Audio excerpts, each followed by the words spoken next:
तो MP board के class 10th के सभी विद्यार्थियों, जो आज का, जी हाँ, आज आपका जो 9 बजे प्रश्न है पत्र है, 9 दिसंबर के दिन आपका पेपर है, तो इसी के लिए अपन श्रृंखला चला रहे हैं।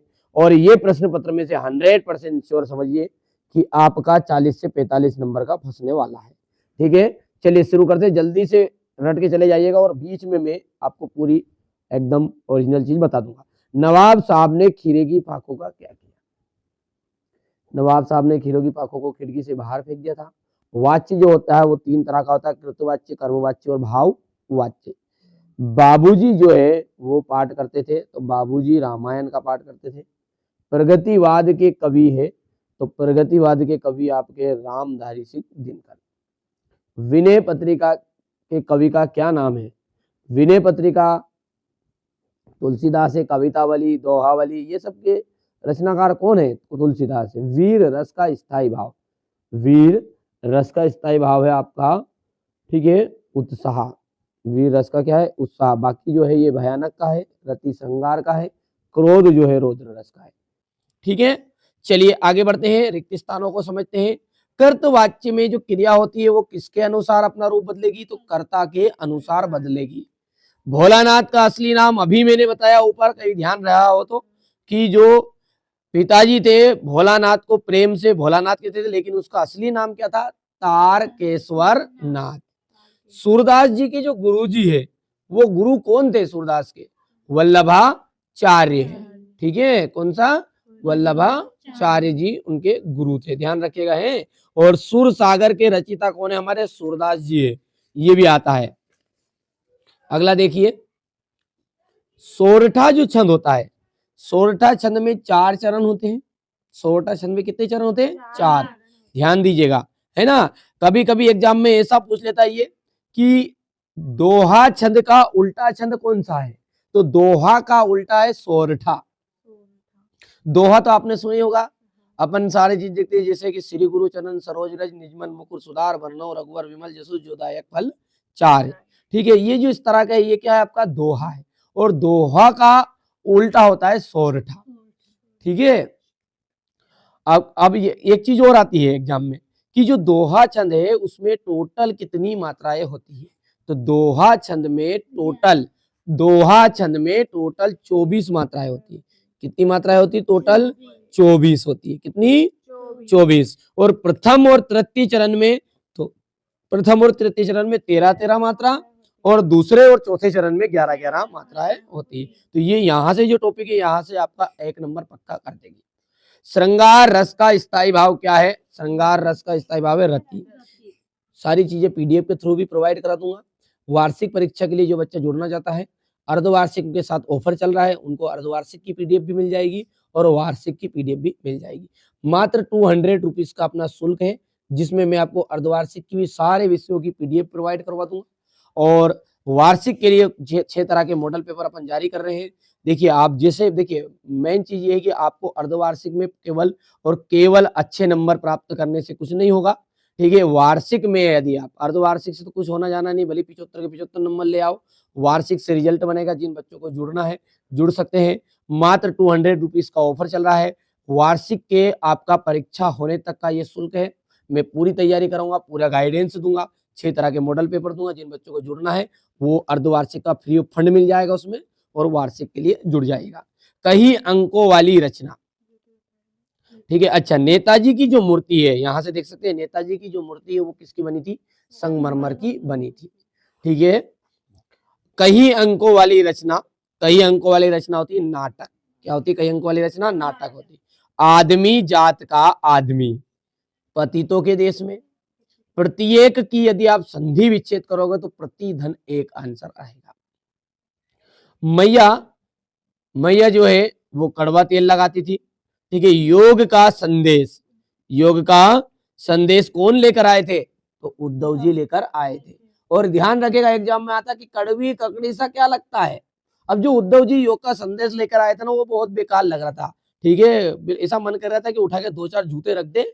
वो गोपियां किसको देख रही थी इस निगाह से? उद्धव को। वो सोच रही थी कि कड़वी ककड़ी सा लग रहा था उसका संदेश, कड़ी काचरी जैसा। ठीक है, तो ध्यान रखेगा, है ना, योग का संदेश जो है गोपियों को कैसा लग रहा था? कड़वी ककड़ी के जैसा। तो यहाँ पर योग का संदेश कौन लेकर आए थे? उद्धव आंसर रहेगा। पंचवटी, पंचवटी क्या है? खंड काव्य है। और एक महाकाव्य का नाम बताओ, तो रामचरितमानस एक क्या है? महाकाव्य। कामायनी भी क्या है? एक महाकाव्य है, ध्यान रखना। सुदामा चरित्र और पंचवटी ये दो चीज क्या है? खंड काव्य है। और कोई पूछ ले कि दो महाकाव्य के नाम बताओ, तो आपको बताना रामचरितमानस और कामायनी, ठीक है। शब्द शक्ति कितने प्रकार की होती है? शब्द शक्ति के प्रकार है तो 3 प्रकार की होती है। पहला है अभिधा, हाँ, लक्षणा और व्यंजना। शब्द शक्ति किसे कहते हैं? तो शब्द और अर्थ के संबंध को अपन कहते हैं शब्द शक्ति, ठीक है। भोलानाथ सिसकना क्यों भूल गए थे? आपने पाठ पढ़ा है, साथी बच्चों को खेलता देखा तो भोलानाथ सिसकना भूल गए। अब कड़वी ककड़ी से क्या लगता है? कड़वी ककड़ी से लगता है योग का संदेश।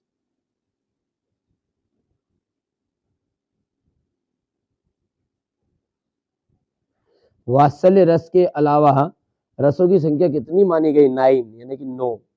सर हिंदी की सर्वाधिक लोकप्रिय विधा कौन सी है? तो हिंदी की सर्वाधिक विधा है आपकी कहानी। प्योर 100% जो चीजें आ रही वो बताऊंगा, ठीक है। थोड़ा सा इंतजार करिए, ये सत्य सत्य को समझते हैं पहले। संधि जो है वो आपकी 3 प्रकार की होती है, बिल्कुल सत्य बात है। मैया ने हल्दी पीसकर भोलानाथ के घावों पर थोपी, सत्य बात है, ठीक है। अव्ययी भाव समास का उदाहरण जो है यथाशक्ति है, बिल्कुल राइट बात है। गोपियों ने उद्धव के संदेश को स्वीकार कर लिया था, नहीं, तो ये आपका असत्य होगा। कामयानी जो है आधुनिक काल का श्रेष्ठ महाकाव्य है, तो ये भी आपका सत्य रहेगा। और कैप्टन चश्मे वाला जो है पान वाले का भाई था, पान वाला जो है कैप्टन चश्मे वाले का भाई था, गलत बात है, ये आपका असत्य रहेगा। अब देखिए यहाँ से क्वेश्चन नंबर 6 रहेगा, और इस तरीके से ये आपका क्वेश्चन नंबर 6 का अथवा रहेगा। अब देखिए जो 100% प्योर क्वेश्चन है, जो आपके एग्जाम हॉल में आपको देखने को मिलेंगे, ये क्वेश्चन करके जाइएगा। देखिए, सेनानी ना होते हुए भी चश्मे वाले को लोग कैप्टन क्यों कहते थे? नेताजी सुभाष चंद्र बोस की मूर्ति को देखकर लेखक के मन में क्या कमी खटकी? खेती बाड़ी का से जुड़े गृहस्थ बाल गोविंद भगत अपनी किन किन चारित्रिक विशेषताओं के कारण साधु कहलाए? भगत ने अपने बेटे की मृत्यु पर अपनी भावनाएं किस तरह व्यक्त की? इस आत्मकथा में लेखिका ने पिता ने रसोई को भटियार खाना कहकर क्यों संबोधित किया? शहनाई की दुनिया में डुमराव को क्यों याद किया जाता है? बिस्मिल्लाह खां को शहनाई की मंगल ध्वनि का नायक क्यों कह रहे थे? काशी में हो रहे परिवर्तन, ठीक है, बिस्मिल्लाह खां को व्यथित कर रहे थे। मर्यादा ना लही, मर्यादा ना लही के माध्यम से कौन सी मर्यादा ना रहने की बात कही जा रही है? गोपियों के अनुसार राजा का धर्म क्या होना चाहिए? उद्धव के व्यवहार की तुलना किन किन से की गई है? ठीक है। लक्ष्मण ने वीर योद्धा की कौन कौन सी विशेषताएं बताई है? परशुराम के क्रोध करने पर लक्ष्मण ने धनुष टूट जाने में कौन कौन से तर्क दिए? कवि आत्मकथा लिखने से क्यों बचना चाहता है? ठीक है, 100% गारंटेड क्वेश्चन यही प्रश्न पत्र में आ रहे हैं, ठीक है। आप कंप्लीट करके चले जाइएगा, ठीक है। और चैनल पर आप पहली बार सब्सक्राइब कर लेना है। और यदि आप पेड कोर्स में जुड़ना चाहते हैं तो 200 रुपये शुल्क है केवल, वार्षिक के लिए भी अभी से ऐड कर दूंगा, ऑफर चल रहा है। अर्धवार्षिक प्लस वार्षिक, इनकी PDF दोनों की मिल जाएगी मात्र 200 रुपीज में। वार्षिक के लिए भी जुड़ सकते हैं। कभी आत्मकथा लिखने से क्यों बचना चाहता है? आत्मकथा सुनाने के संदर्भ में अभी समय भी नहीं हुआ, ऐसा क्यों कहा जाता है? कविता का जो शीर्षक है उत्सव क्यों रखा गया है? कवि की आंख फाल्गुन की सुंदरता से क्यों नहीं हट रही है? फाल्गुन में ऐसा क्या होता है जो बाकी ऋतुओं में नहीं होता? बच्चे की दंतुरित मुस्कान का कवि के मन पर क्या प्रभाव, और कवि के अनुसार फसल क्या है? ये टॉप 20 क्वेश्चन, बस 20 क्वेश्चन में से आपके 12 क्वेश्चन कल आज मतलब एग्जाम में आ रहे हैं, है ना। 9 तारीख के दिन की बात है ये, ठीक है भैया। आप देखिए यहाँ से आपको देख लीजिएगा 100% जो आ रहे हैं। कवि परिचय, कवि परिचय के अंतर्गत आपको सूरदास, तुलसीदास और सूर्यकांत त्रिपाठी निराला का करके जाना है, जिसमें से सूरदास और तुलसीदास में आपका गेम बच जाएगा, है ना, ठीक है। और लेखक परिचय, लेखक परिचय की हम बात करें तो राम वृक्ष बेनीपुरी, यशपाल और मन्नू भंडारी, ये 3 लेखक परिचय आपको पढ़ के जाना है, ठीक है। और निबंध, निबंध में खेलों का महत्व करिए, 100% श्योर आ रहा है खेलों का महत्व। अवकाश की हम बात करेंगे तो लाउड स्पीकर और 10वीं बोर्ड की जो अंक सूची की द्वितीय प्रतिलिपि है, इसको पढ़ लीजिए, कुछ करने की जरूरत नहीं है। दोनों पत्र पर अवकाश पड़ेगा। और पत्र की बात करें तो बड़े भाई की शादी में बुला लेना, कोई को बुलाओ तो, ठीक है। तो विवाह का जो हाँ आपका रहता है पत्र, उसको करना है। अलंकार के अंतर्गत केवल आपको पुनरोक्ति, प्रकाश अलंकार और अन्योक्ति अलंकार और अतिशयोक्ति, तीनों अलंकार की परिभाषा और उदाहरण सहित करके जाइएगा, ठीक है। क्योंकि देखिए मैं 100% श्योर नहीं बताऊंगा, तीनों में से एक आ रहा है, ये ध्यान रखिएगा, है ना। क्योंकि 100% श्योर मैं बता दूंगा यही आ रहा है तो आप समझिए थोड़ा सा आपके लिए दिक्कत और हमारे लिए दिक्कत। छंद, छंद में क्या है, दोहा चौपाई, ठीक है, दोहा और चौपाई करके जाइएगा। महाकाव्य, देखिए 4 अंतर है केवल, महाकाव्य का खंड काव्य में अंतर, कहानी उपन्यास नाटक एकांकी में अंतर और संधि समास में अंतर, और साथ ही साथ पाठ्य मुक्तक और गेय मुक्तक में अंतर। इनमें से 2 अंतर आ रहे हैं, ध्यान रखिएगा, केवल 2 अंतर करना, ज्यादा नहीं करने की जरूरत नहीं है। रस के नाम पढ़ लीजिएगा 10 के, और 10 के स्थायी भाव, और हास्य रस की परिभाषा उदाहरण से पढ़ना। वो 10 रस जो है उनकी केवल परिभाषा पढ़नी, ठीक है, और हास्य रस जो है इसका आपको उदाहरण सहित भी करके जाना है। शब्द शक्ति और वाच्य की परिभाषा, इसके अलावा यदि बात करें तो रीतिकाल, प्रगतिवाद और नई कविता की आपको विशेषताएं करके जानी है, ठीक है। तो ये मैंने आपको ऑलरेडी सारी चीजें जो एग्जाम में आ रही, बाकी तो अब इस नई कविता की विशेषता है, अब नई कविता के साथ आपको है ना, ठीक है, नई कविता के अलावा आपको प्रयोगवाद और प्रगतिवाद की कविता की विशेषताएं और करनी है बस। सूर्यकांत त्रिपाठी निराला और तुलसीदास, दोनों में से एक आपका प्रॉपर आ रहा है, ठीक है। गोपियों द्वारा उद्धव को भाग्यवान कहने में क्या व्यंग निहित है, मिट्टी के गुणधर्मों को आप किस तरह परिभाषित करेंगे, ठीक है, ये इतनी चीजें हो गई है। इसके बाद में यहाँ पर देख सकते हैं महाकाव्य और खंडकाव्य में अंतर देख सकते हैं आप, ठीक है। यहाँ से इसको तो करके ही आपको जाना है, ठीक है। महाकाव्य खंडकाव्य इसको, दोहा छंद को तो बिल्कुल करके ही जाना है। मानवीय कलर अलंकार करिएगा, आत्मकथा, ये जो 4 प्रश्न है ये तो वो आपको करके ही जाने हैं, ठीक है। चलिए आगे बढ़ते हैं। खेती बाड़ी, ये जो गद्यांश पद्यांश है इसको आप एक बार रीड कर लीजिएगा, यहाँ से अनुभव हो जाएगा, मैं बता दूंगा कौन सी चीज आ रही है बीच में भी। ये यहाँ से देख सकते हैं, ऊधो तुमो अति बड़भागी, अपरस रहत सना तगाते, नाहिन मन अनुरागी। ऊधो तुम तो बड़े ही भाग्यवान हो, ठीक है, तुम दिन रात तुम श्री कृष्ण के साथ रहे, लेकिन तुम उसके प्रेम के बंधन में नहीं बंध पाए, ठीक है। पुरहित पात रहत जल भीतर, तारस दहन तागी। पुरहित जिस तरह, ठीक है, जिस तरह, हाँ जिस तरह कमल का जो पत्ता होता है वो दिन रात इसमें पानी में रहता है, लेकिन उस पर कोई भी दाग, क्योंकि ऊपर खिला हुआ रहता है। जो जल महा तेल की गागरी, बूंद न ताको लागी। जिस तरह तेल की गगरी, पूरी गगरी को अपन पूरे पानी में एक डुबो देंगे तो फिर भी वो एक तेल की बूंद उससे नहीं लगेगी, टच नहीं होगी। क्यों? क्योंकि आप जैसे करोगे तो जैसे पानी के ऊपर वो तैरने लग जाएगी, अलग अलग हो जाएगा, पानी अलग और तेल अलग। प्रीति नदी में पाव न बोरियो, दृष्टि रूप न परागी।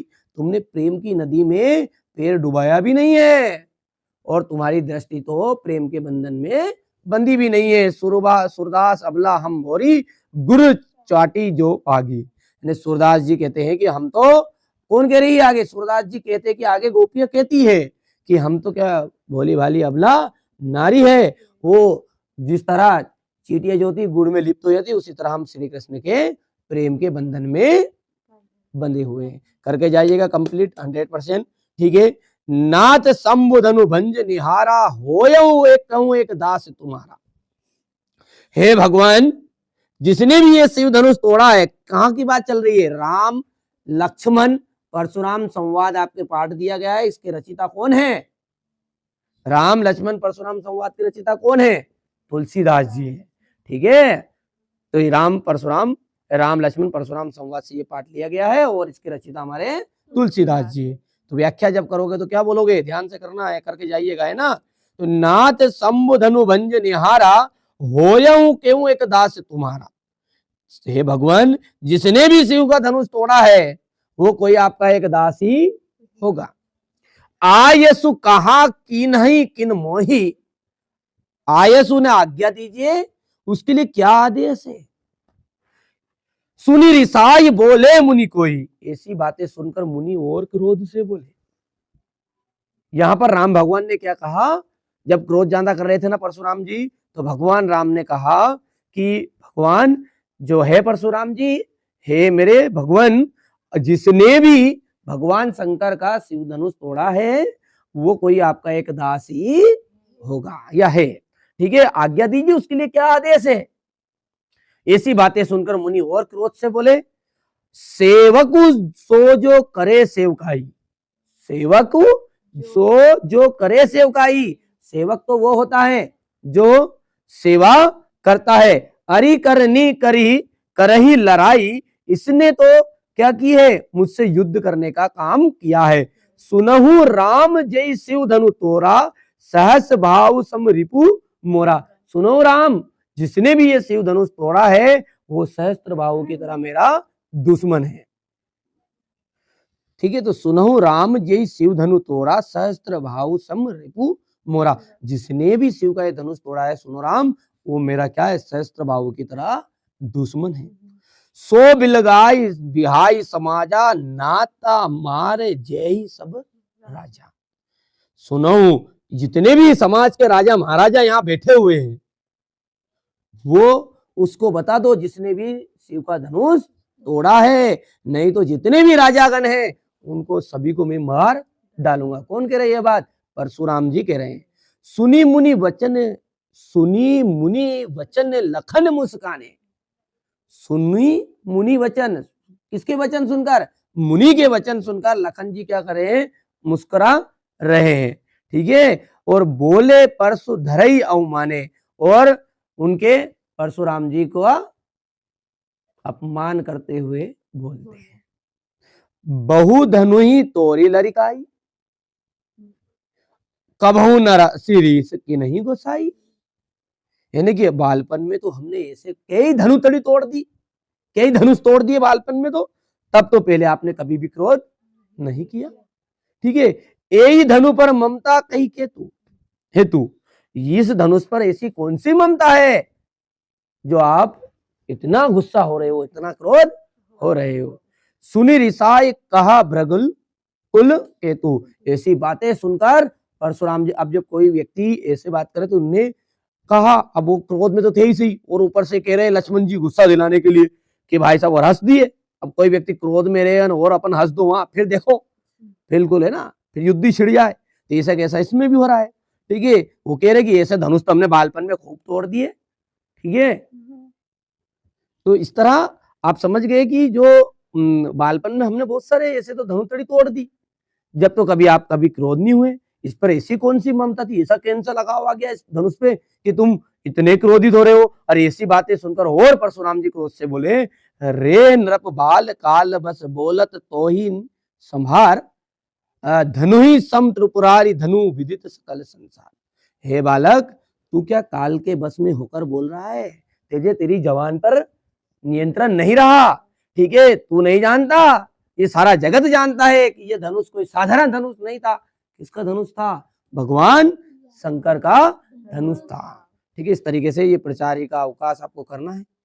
ठीक है, यहाँ से देख लीजिए, दोनों में से आपका एक आ रहा है, कर लीजिएगा कंप्लीट। और यहाँ से आपको जल ही जीवन है, ये आपको निबंध करके चला जाना है। ठीक है, इसके बाद में आगे बढ़ते हैं। तो यहाँ पर ये देख सकते हैं आप, इस तरीके से आपका ये संघर्ष में रहेगा। समय कम है। जो बच्चा ऑनलाइन जुड़ना चाहता है, बिल्कुल पीडीएफ भी प्राप्त करना चाहता है, यदि वार्षिक परीक्षा के लिए जुड़ना चाहे तो अभी मौका है, ऑफर चल रहा है। अर्धवार्षिक की भी सारी चीजें मिल जाएगी और वार्षिक के लिए भी मात्र 200 रुपीज का शुल्क रखा है। ठीक है, जो बच्चा ऐड होना चाहता है अभी कर लीजिएगा, बाद में ये पेमेंट बढ़ भी जाएगा। ओनली बस आपके पास अभी 300 सीट बाकी है, बाकी सीटें पूरी बुकिंग हो चुकी है। ठीक है, और जैसे ही आप प्रॉपर वार्षिक की गाइडेंस चाहते हैं और प्रॉपर ऐसी चीजें प्राप्त करना चाहते हैं कि जो 100% श्योर आए ही आए, तो जुड़ जाइएगा। अभी भी है मौका, मत खाओ धोखा। ठीक है, वादा किया तो निभाएंगे और अब की बार आपको 75 के 75 नंबर दिलाएंगे। चलिए यहाँ पर समझते हैं। अब सेट ए आपका हो चुका है, सेट बी देखते हैं। बाल गोविंद भगत क्या काम करते थे? खेती बाड़ी का काम करते थे बाल गोविंद भगत। ठीक है, आप सब जानते हैं बाल गोविंद भगत कैसे थे? गोरे चिट्टे आदमी थे, लगभग 60 वर्ष से ऊपर उनकी आयु थी। ठीक है, कबीरपंथी टोपी पहनते थे। पाठ पढ़ा नहीं पढ़ा है? कबीरपंथी टोपी पहनते थे। क्या करते थे? कबीर पर को साहब मानते थे। जो कबीर के हमेशा दिन रात कबीर के दोहे ही सुनाया करते थे, गाया करते थे, कबीर के आदर्शों पर चलते थे। तो ये जितनी बातें बताई उससे एक प्रश्न आपका 100% वार्षिक में आएगा ही आएगा। ठीक है, शब्द गुण कितने प्रकार के होते हैं? देखिए शब्द गुण 3 प्रकार के होते हैं, आपके सामने नाम भी लिख दिए मैंने पहले से, माधुर्य, प्रसाद और औज गुण। भोलानाथ किसे देखकर शिक्षकना भूल गए? साथी बच्चों को देखा, हाँ बस बिल्कुल दांतें उसकी निकलने लग गई, ठीक है, रोना भूल गए। प्रयोगवाद के जनक कौन है? अज्ञे है। सूर सारावली के कवि का क्या नाम है? सूरदास जी। ध्यान रखने का, सूर सागर, सूर सारावली, साहित्य लहरी, ध्यान रखेगा, सूर सागर, सूर सारावली और साहित्य लहरी। आपके बुक में सूरदास जी का कौन सा पाठ का नाम है? तो सुर के पद, याद रखेगा, है ना। और सूरदास के भ्रमर गीत से ये लिए गए हैं जो पाठ का में है। उसमें चौपाई में कितनी मात्राएं होती है? चौपाई में ध्यान दीजिए, यहाँ पर लिखी हुई है, चौपाई में 16 मात्राएं होती है। कितनी? 16 मात्राएं। और दोहा में, एग्जाम में दोनों में से एक चीज तो आएगी आएगी, ठीक है। अर्थ के आधार पर वाक्य कितने प्रकार के हैं? 8 प्रकार के हैं। सांप को देखते ही कौन गिरते पड़ते चिल्लाते भाग गए? बच्चे, बिल्कुल, सांप पूछे मत, अब क्या क्या स्थिति आप देख लो, सांप आ जाए बच्चों के सामने भागते फिरे, ठीक है। तुलसीदास, तुलसीदास कौन सी शाखा के श्रेष्ठ कवि है? तुलसीदास राम भक्ति शाखा के श्रेष्ठ कवि है। महाकाव्य में जीवन का क्या होता है? संपूर्ण चित्रण होता है। छंद कितने प्रकार के होते हैं? मतलब छंद 2 प्रकार के होते हैं, मात्रिक और वार्णिक, ठीक है। और मात्रिक छंद में होता है सममात्रिक और विषम मात्रिक, ठीक है। अर्ध सममात्रिक भी होता है ना। तो यहाँ पर अपने पास अर्ध सममात्रिक में आ जाएगा दोहा और सममात्रिक में हो जाएगा आपका चौपाई, ध्यान रखिएगा, इतनी सी बात है ना। बाल गोविंद भगत का जो बेटा था सुस्त तथा बोधा था, ढीला ढस था, कुछ काम नहीं करता था, है ना। आगे बढ़ते हैं, अगला देखिए, नाटक के सम्राट, नाटक के सम्राट माने गए हैं। देखिए नाटक के जो सम्राट है जयशंकर प्रसाद माने गए हैं। राम वृक्ष बेनीपुरी, राम वृक्ष बेनीपुरी में आपका जाएगा क्रिया के परिणाम का बोध, सॉरी, राम वृक्ष बेनीपुरी का पिता के फूल आ जाएगा, परिणाम वाचक आ जाएगा क्रिया के परिणाम का बोध। और हिरोशिमा जो कविता है वो रेलगाड़ी में बैठे बैठे लिखी थी। और वाराणसी उत्तर प्रदेश किसका है जन्म स्थान? जयशंकर प्रसाद का है। जहां पर भी कोई बात को आवश्यकता से अधिक बड़ा चढ़ा के कहते हैं वहां अतिशयोक्ति अलंकार होता है। जैसे मैं आपसे पूछता हूं यहाँ पर कि पड़ी अचानक नदी अपार, घोड़ा कैसे उतरे पार, ठीक है। राणा ने सोचा इस बार, जब तक चेतक था उस पार, ठीक है। समझ में आ गया क्या बोल रहे हैं? कि पड़ी अचानक नदी अपार, घोड़ा कैसे उतरे पार। अचानक नदी अपार आ गई, बाढ़ आ गई, तो इधर जो राणा प्रताप है वो सोच रहे थे कि अरे अब नदी कैसे पार उतरे, मन में ही सोच रहे। इतनी देर में तो भाई साहब वो घोड़ा था नहीं, वो आर पार ही हो गया, चले गया वहां पे। तो ऐसा हो क्या? तो यहाँ पर बात को क्या आवश्यकता से अधिक बड़ा चढ़ाकर कहे। तो यहाँ पर कौन सा अलंकार है? अतिशयोक्ति अलंकार, ठीक है। एक से अधिक अर्थ व्यक्त करने वाले शब्दों को अपन कहते हैं अनेकार्थी शब्द, ठीक है। लोकोक्ति या कहावत किसे कहते हैं? ऐसा कथन जिसका विशेष अर्थ हो। ड्राइवर कम गाइड का नाम क्या है? जितेंद्र नार्गे है। शिव का धनुष किसने तोड़ा था? भैया मैंने तो नहीं तोड़ा था, राम ने तोड़ा होगा, ठीक है। हाँ, भयानक रस का स्थायी भाव क्या है? भय। ध्यान रखना, रस में स्थायी भाव 10 के 10 कर लीजिएगा। एक तो आता ही आता हमेशा, वार्षिक में, त्रैमासिक में, भले कैसे एग्जाम या कॉम्पिटिशन तक आता है। हजारी प्रसाद द्विवेदी किस युग के लेखक है? छायावाद के लेखक है। राम पढ़ता है प्रश्नवाचक है, बिल्कुल गलत बात है, क्योंकि ये है आपका सरल वाक्य या साधारण वाक्य है। करुण रस का स्थायी भाव 100 के, देखिए यहाँ से देखिए कितनी सारी चीजें आ रही है ना। हिरोशिमा में परमाणु बम गिरा था, सत्य बात है। निराला ने बादलों को रिमझिम बरसने के लिए कहा है।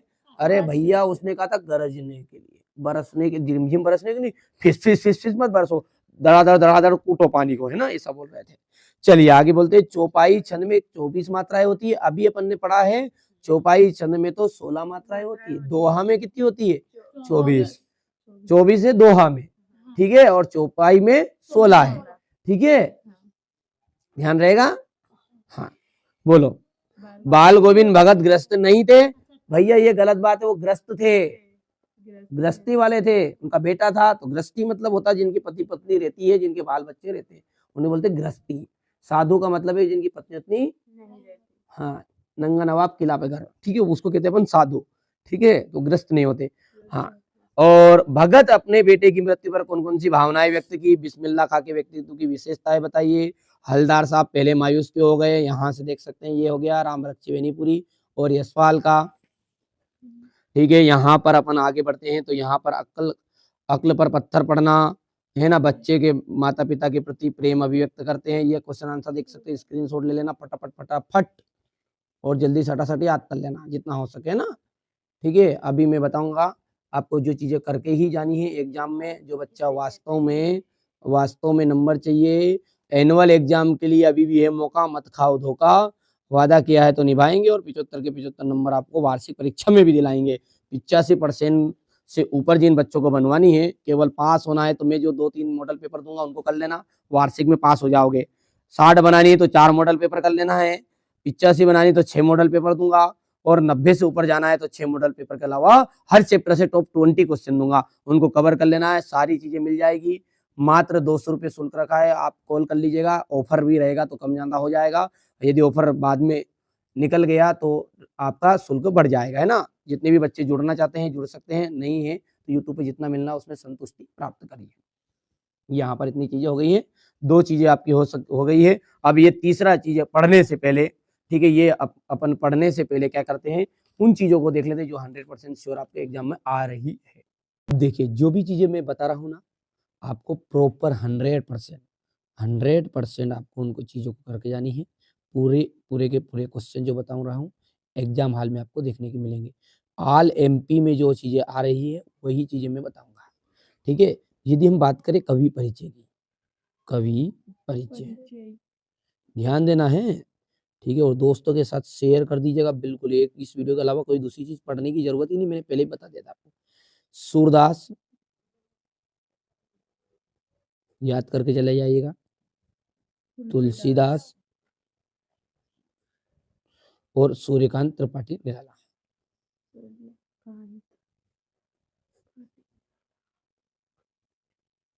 त्रिपाठी निराला, ठीक है, सूर्यकांत त्रिपाठी निराला, ये 3 आपको कवि परिचय करने हैं। 100% श्योर ऑल एमपी में इन्हीं में से आ रहा है, ठीक है। दूसरा जो है आपका लेखक परिचय पर, ये 2 तो ऊपर के करके ही जाने हैं ना, इन दोनों में भी काम हो जाएगा आपका, ठीक है बच्चा। अब लेखक परिचय की अपन बात करें, लेखक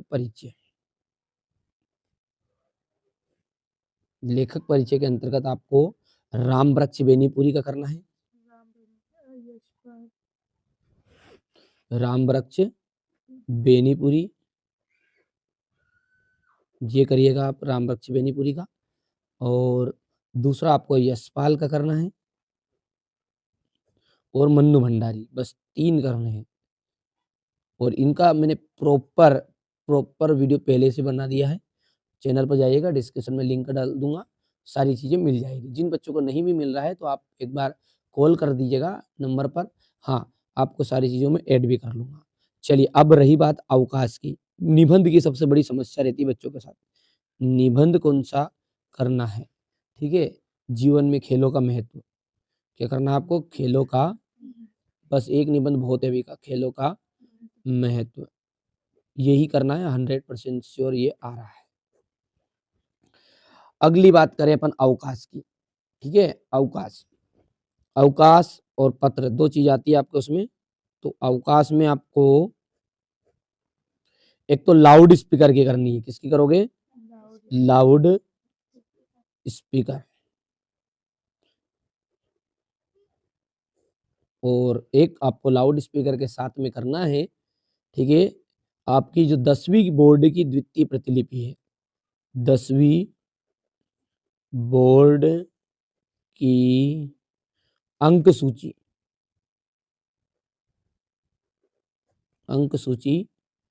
की द्वितीय प्रतिलिपि, अंक सूची की द्वितीय प्रतिलिपि करना है, ठीक है। इतनी चीजें क्लियर हैं। और इसके बाद में अपन बात करें पत्र में, आपका अवकाश तय हो गया, और पत्र जो रहेगा, पत्र के अंतर्गत केवल और केवल आपने बड़े भाई में, जो बड़े भाई को है ना, बड़े भाई कि विवाह में सम्मिलित होने के लिए पत्र बताना है ना। बड़े भाई के विवाह का पत्र करना है ना, जो विवाह से संबंधित एक पत्र रहता ना, उसको करना है। बस इसके अलावा अलग से कुछ पढ़ने की जरूरत नहीं। बाकी ये अवकाश ऊपर की कर लोगे, दोनों इसमें काम हो जाएगा। पर ये दोनों चीजें कर लोगे तो ये नीचे वाला आपका वार्षिक के लिए भी इम्पोर्टेंट है। जो चीजें बता रहा हूँ बिल्कुल सटीक बता रहा हूँ। मेरी जवाबदारी है आपको, ये ना 75 नंबर का पेपर रहेगा। मैं जो बता रहा हूँ उसको कर लोगे, केवल इसको कर लोगे, जिसमें ही 60 नंबर आपके कवर करवा दूंगा। ठीक है, चलिए पत्र के बाद में अपन बात करें अलंकार में। अलंकार में आपको पढ़ के जाना है। अलंकार में आपको पुनरोक्ति और अन्योक्ति अलंकार पढ़ना है। क्या करोगे? एक तो पुनरोक्ति अलंकार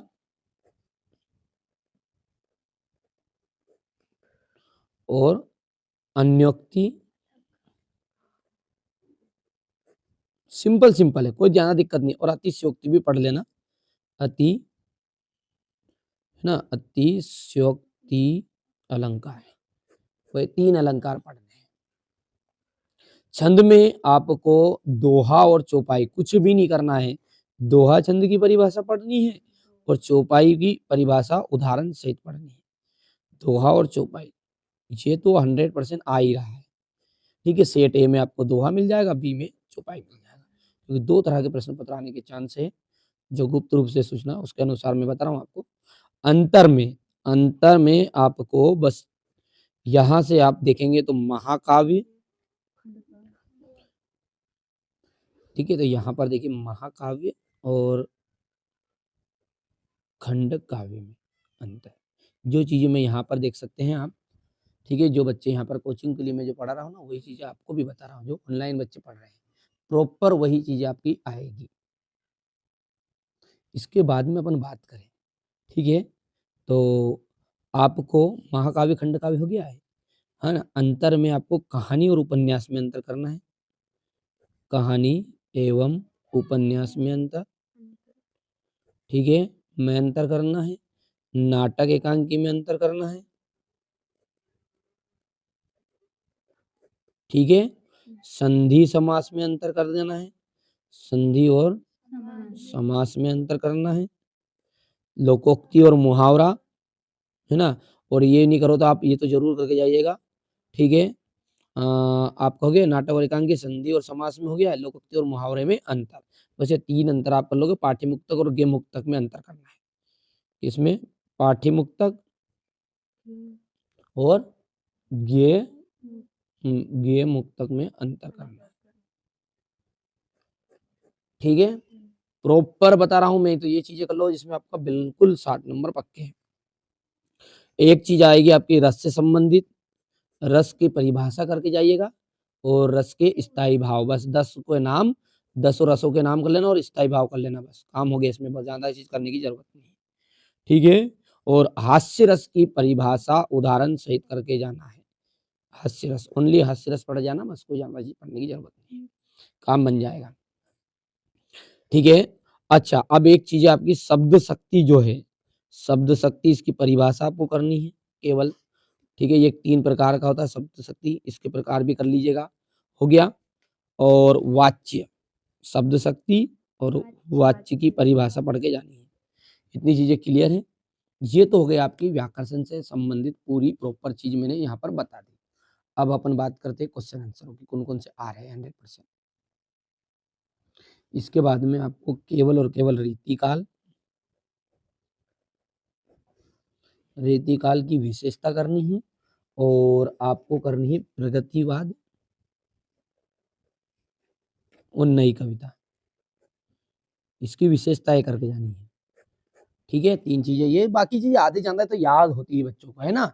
चलिए आगे बढ़ते हैं और आगे की अपन बात करें तो आपको ज्यादा चीज नहीं पढ़नी है।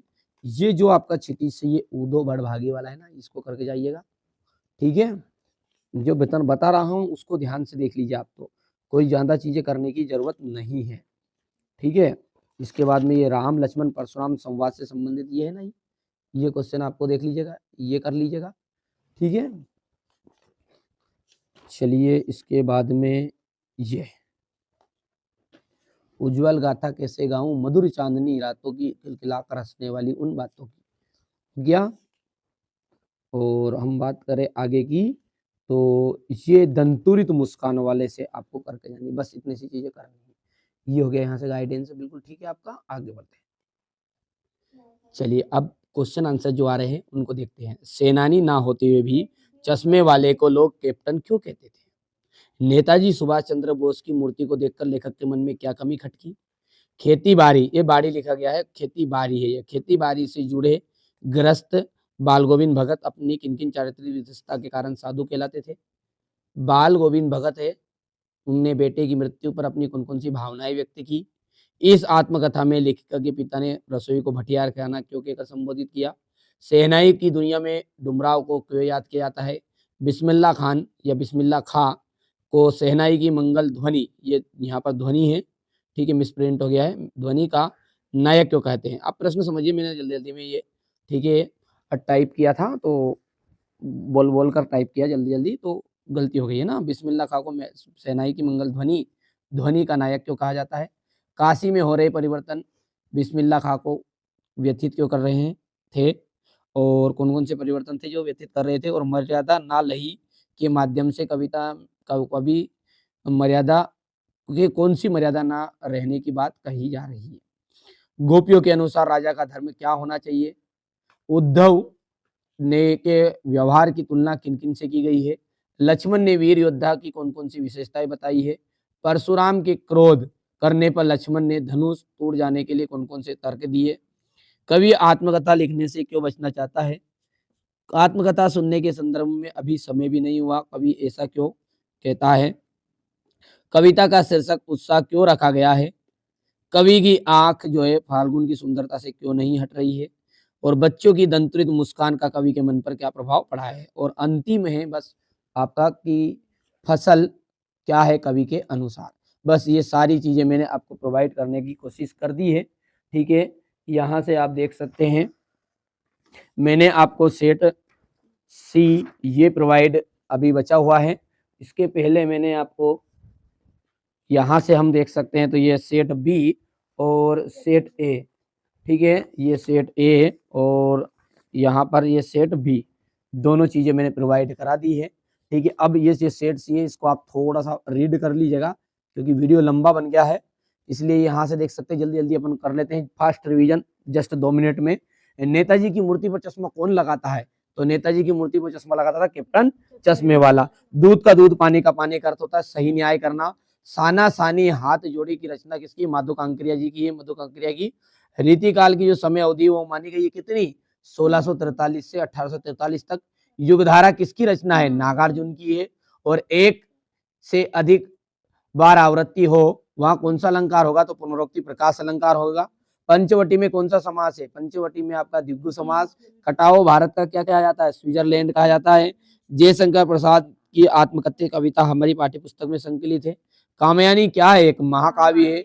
एक से अधिक अर्थ देने वाले शब्दों को अपन कहते हैं अनेकार्थी शब्द। मन्नू भंडारी के पिता क्या कहते थे? रसोई को भटियार खाना कहते थे। यहाँ पर देख सकते हैं नाटक में कितने अंक है? नाटक में होता है 1 और एकांकी में, अरे नाटक में सॉरी अनेक अंक होते हैं और एकांकी में होता है 1 अंक। यशपाल के लखनवी अंदाज। उल्लू बनाना का मतलब मूर्ख बनाना। हिरोशिमा आपका जाएगा अणुबम विस्फोट। तुलसीदास की जो रचना है कवितावली है, ठीक है। और काव्य की आत्मा को कहते हैं रस। यथाशक्ति में कौन सा समास है? तो अव्ययी भाव समास है। मेरे द्वारा पुस्तक पढ़ी जा रही, इसमें कर्मवाच्य हो गया है। मधु कांकरिया की कौन सी रचना आपके पाठ्यक्रम में है? तो साना साना हाथ जोड़ी। श्री कृष्ण ने किसकी मर्यादा का पालन नहीं किया? प्रेम की। खूब लड़ी मर्दानी वो तो झांसी वाली रानी थी, तो इसमें वीर रस है। चिंतामणि की रचना है आचार्य रामचंद्र शुक्ल की। और सप्तऋषि में कर्मधारी समास है, गलत है, दिग्गु समास है। भोलानाथ अपने पिताजी के साथ ज्यादा रहते थे, सत्य है। लेखक की प्रत्येक रचना श्रेष्ठ होती, असत्य। फसल हजारों खेतों की मिट्टी का गुणधर्म है, सत्य रहेगा। चौपाई छंद में 16 मात्राएं होती, सत्य। बाल गोविंद भगत ने कबीर को साहब मानते थे, सत्य बात है। बाकी ये चीजें तो आपकी मैंने पूरी करा दी है, बाकी अपने को करने की जरूरत नहीं है अभी मेरे टॉप 20 क्वेश्चन में, ठीक है मैडम। मैंने सारी चीजें प्रोवाइड करा दी है। आप पहली बार चैनल को सब्सक्राइब करना है, ये चीजें आपको बिल्कुल कंप्लीट करने के जानी है। 100% श्योर जो आ रही है वो सारी चीजें मैंने आपको बता दी। एमपी के किसी भी कोने से आप हो, ठीक है, डिस्क्रिप्शन में मैंने नंबर दिए गए हैं। आप यदि चैनल के साथ जुड़ना चाहते हैं तो आप जुड़ जाइएगा। पहली बार चैनल पर सब्सक्राइब करिए, नोटिफिकेशन ऑन करिए। और अब की बार 90% पार का मिशन है। वार्षिक के लिए भी आप जुड़ना चाहे तो जुड़ जाइएगा। अर्धवार्षिक की चीजें जो चीज प्रोवाइड करना चाहते हैं, डिस्क्रिप्शन में नंबर दिए गए, कॉल कर लिए, सारी की सारी जानकारी मिल जाएगी।